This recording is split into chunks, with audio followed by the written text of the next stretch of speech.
예, 여러분 안녕하십니까. 1744일 되는 미국 대선 시민들의 행동입니다. 윤석열 대통령에 대한 2차 영장 집행이 들어갔습니다. 경찰 병력 3,500명.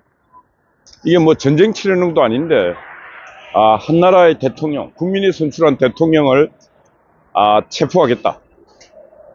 체포하겠다면은, 하면서 공수처, 경찰, 정치권, 검찰, 법원, 판사들 하나가 되어서 대한민국 국민이 선택한 대통령에 대해서 공격을 감행하고 있습니다. 사태가 이렇게까지 온 이유는 일단 책임이 윤석열 대통령에 있습니다. 어떤 거냐? 권력을 잡기 전 내가 대통령이 되어야 되겠다 생각했던 그 순간에 왜 내가 대한민국 대통령이 되어야 되겠는가? 그때 윤석열 대통령이 생각해야 되었던 제일 큰 게 뭐였는가? 이념을 알았어야 됩니다. 한국 사회에 얼마나 반대한민국, 반정부 세력, 친북, 종북, 친공 세력들이 얼마나 많았는가? 이 세력들과의 전쟁을 권력을 잡자마자 해야 된다는 그런 생각과 그 대통령이 되고 난 뒤부터 치열한 준비 과정이 있어야 됐고, 바로 대통령이 된과 동시에 칼을 뽑아서 그들과 전쟁을 했어야 됩니다. 그럼에도 불구하고 앞 시간이, 대통령 취임하고 난 뒤 시간이 너무나 낭만적이었고, 두 번째, 대통령이 임명한 사람들이 그런 이념과는 전혀 무관한 사람들이 또 임명되었습니다. 그러다 보니까 그들의 공격이 서서히 시작이 됐습니다. 그래서 오늘의 이 결과가 왔습니다. 대한민국은 이미 문재인 정부 시절에 공산주의 통치를 했습니다. 지금도 공산주의 통치를 이재명이가 하려고 하고 있습니다. 문재인 정부 시절에 어떤 게 공산주의 통치였는가 제가 말씀을 드릴 테니까 이 말씀을 듣는 젊은 친구들이 그때 우리는 어렸고 우리는 몰랐는데 이런 일이 있었구나, 이게 바로 공산주의 정치 체제였구나. 강화문에 코로나 때 집회가 있습니다. 문재인이가 코로나 질병을 갖고 코로나 정치를 했습니다. 박원순이, 문재인이가, 좌파들이 전체가 우파들 집회는 못하게, 코로나 핑계로 못하게 막고, 좌파들이 하는 모든 집회, 민주노총 하는 집회는 그냥 전혀 터치를 안 했습니다. 그런데 강화문에서 집회를 크게 했어요. 그러던 어느 날 집회 마치고 한 며칠 만에 이 강화문에 모였던 모든 사람들 집에 전화가 왔습니다. 전화가 와서 홍길동 씨, 몇 월 며칠 2017년 8월 며칠 날 이 강화문에 있었죠. 예, 코로나 접종 맞아야 됩니다. 안 맞으면 보건소에서 찾아오겠다. 그러니까 사람들이 가서 접종을 안 할 수가 없습니다. 다 접종을 했습니다. 왜 2017년 모월 모시에 강화문에 있었던 걸 어떻게 합니까? 어떻게 알았는지 아십니까? 문재인 정부에서 KT, SK, LG 통신사에다가 이 사람들이 그 시간에 있었다는 그 통신 조회, 핸드폰 조회를 해갖고 여기에 위치 추적을 해서 이게 다 있었던 걸 확인하고 그 사람들에게 일일이 전화를 했습니다. 세월이 흘렀습니다. 국민의힘당은 아무 관심이 없으니까 이게 바로 빅브라더, 이게 바로 공산 정치였음에도 불구하고 국민의힘당도 그냥 정치적으로 무관심하게 지나가 버렸습니다. 국민들은 시스템이 없으니까 또 지나갔습니다. 오늘 제가 말합니다. 문재인 정부에는 바로 그런 짓을 했습니다. 이게 바로 공산주의입니다. 또 어떻게 하시는지 압니까? 이 강화문 집회할 때 많은 사람들이 돈 1,000원, 5,000원, 만원, 이렇게 10만원 단체 보냈습니다. 그 사람들 계좌 조회를 다 했어요. 계좌 추적을 다 했어요. 누가? 이 문재인 정권에서. 이게 바로 공산주의자들이 하는 통치 방법입니다. 그래서 이재명의 나라가 오면은 바로 이렇게 공산주의 정치는 바로 시작되는 것입니다. 자유민주주의 국가에서 국민이 선출한 대통령을 이렇게 무력으로 끌어내겠다, 체포하겠다 하는 나라 없습니다. 이거는 공산주의 국가나 있을 일을 지금 이렇게 자행하고 있는 것입니다. 공수처에서 수사 체포 권한이 없음에도 불구하고 판사는 중앙지법에서 서부지법 판사는 형사소수법 111조 예외조항 만들고 전체 대한민국의 온전한 국민이 봤을 때는 미친놈들이지만은 공산주의자들이 봤을 때는 대단한 일들을 하고 있는 것입니다. 그들의 투쟁 방법에 따라서 목적을 위한 모든 수단은 정당하다. 그래서 판사든 검사든 헌법재판관이든 막 임명해갖고 목숨 걸고 합니다. 왜? 그들의 나라가 올 때 그들은 이득을 많이 보기 때문에. 그래서 현재 지금 국회 측 변호인단이 김희수 아닙니까? 김희수. 현재 재판관 했던 놈. 김희수. 또 그 여자, 못생긴 여자 있지 않습니까? 현재 재판관 같은 그 여자. 그 여자 남편. 이게 다 한몸인 한몸. 현재 기피 신청을 했더니 기각을 했습니다. 야, 진짜 가지가지 하고 있습니다.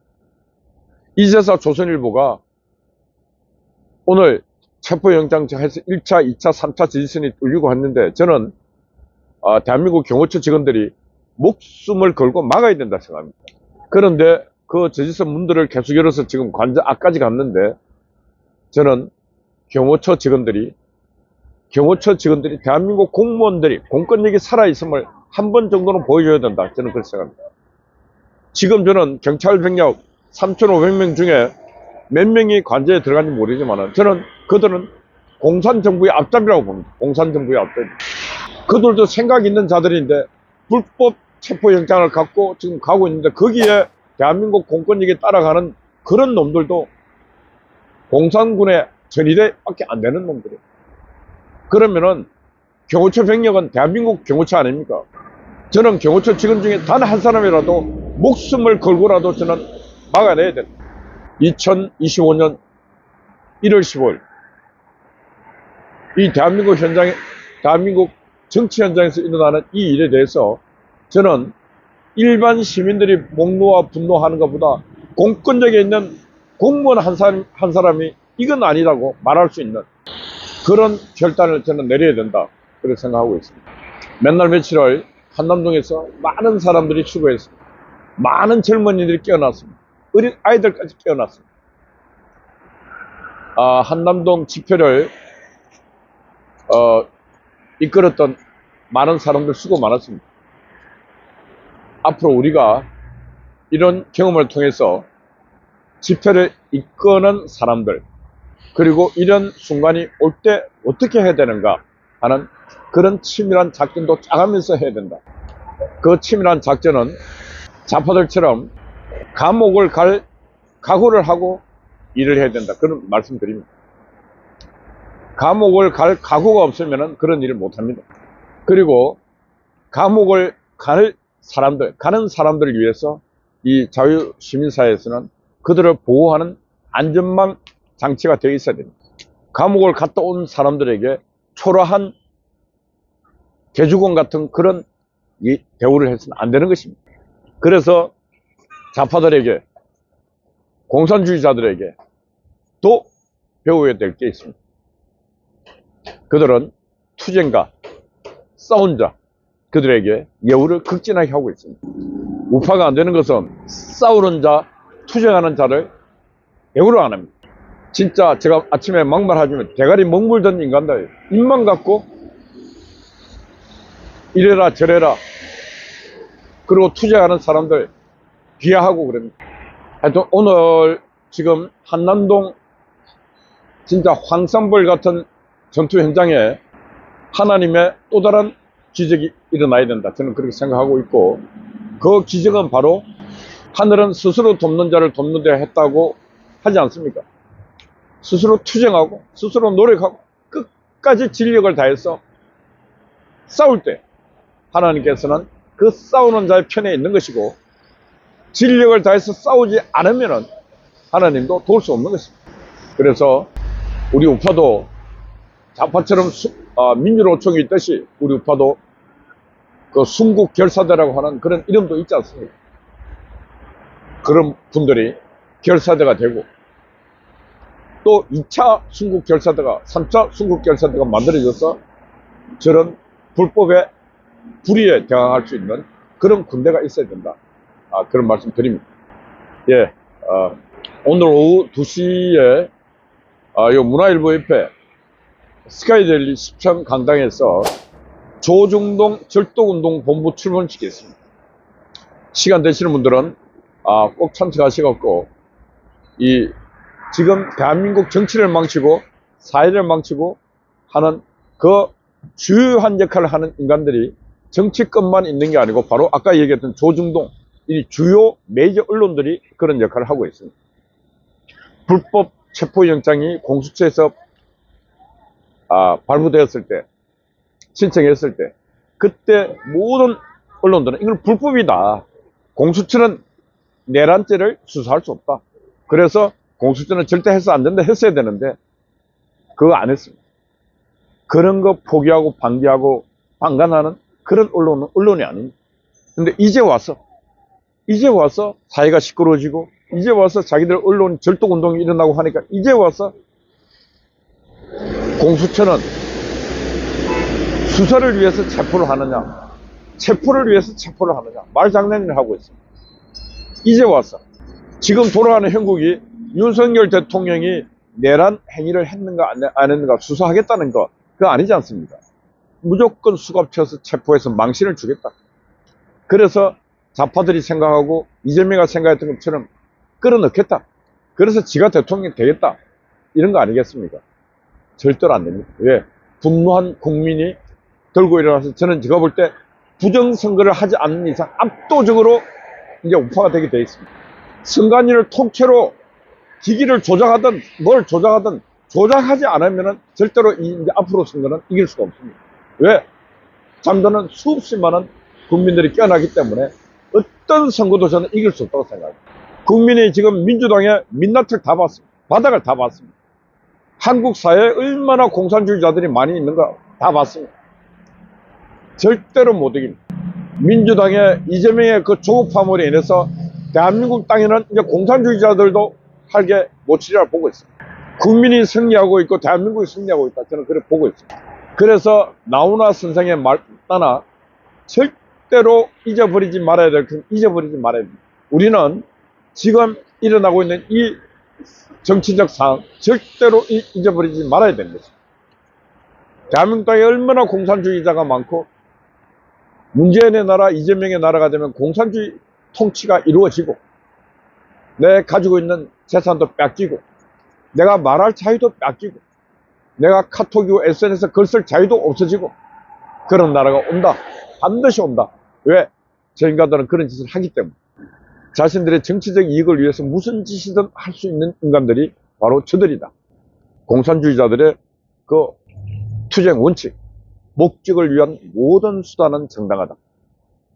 목적이 정당하다 생각하는 건 사람도 죽이고 남의 재산도 뺏고 남의 여자도 뺏고 그게 목적이 정당하답니다. 그렇게 평생을 살아온 자들입니다. 그런 민낯들을 지금 다 보고 있습니다. 그래서 국민들이 이제부터는 더욱더 치밀하고 더욱더 세밀하게 아카데미도 만들어서 자유에 대한 공부, 공산주의에 대한 공부 다 해가면서 우리가 나라를 부강하게 강하게 만들어야 된다. 그리고 앞으로 주요 안기부, 검찰, 주요 공권력, 국방 찌질이들 보내지 말고 진짜 강한 자들을 보내서 나라를 지키고 이런 사태가 일어났어요. 경호처 같은 데서 경호처장이 무슨 일이 있더라도 대통령이 시킨다. 절대로 들어오지 마라. 최악의 경우 경호권을 발동해서 발포까지 하겠다. 딱 이렇게 해갖고 이렇게 해야 되는 거 아닙니까? 이래갖고 대통령 한나라 대한민국 대통령 지키겠습니까? 하여튼 대한민국이 정상화되는 그날 저는 반드시 오리라 저는 확신하고 믿습니다. 예. 하여튼 저 오늘의 결론은 민주당의 나라 곧 공산주의 나라입니다. 민주당이 정권 잡으면 공산주의 된다. 대한민국은 절대로 공산주의 국가가 되어서는 안 됩니다. 그게 바로 이승만 대통령이 평생을 꿈꾸며 독립투쟁했던 그 나라가 바로 국민이 주인되는 나라, 자유민주주의 국가였습니다. 절대로 소수의 공산주의자들이 주인되는 그런 나라가 되어서는 안 되는 것입니다. 여러분, 하여튼 강화문 한남동 벌판에 싸우고 있는 전사 여러분에게 하나님의 축복이 그리고 요소요소에서 싸우고 있는 또 많은 애국 시민들에게 하나님의 축복이. 하나님은 잠자고 있는 자의 편이 아니고 행동하고 싸우는 자의 편에 분명히 서 있습니다.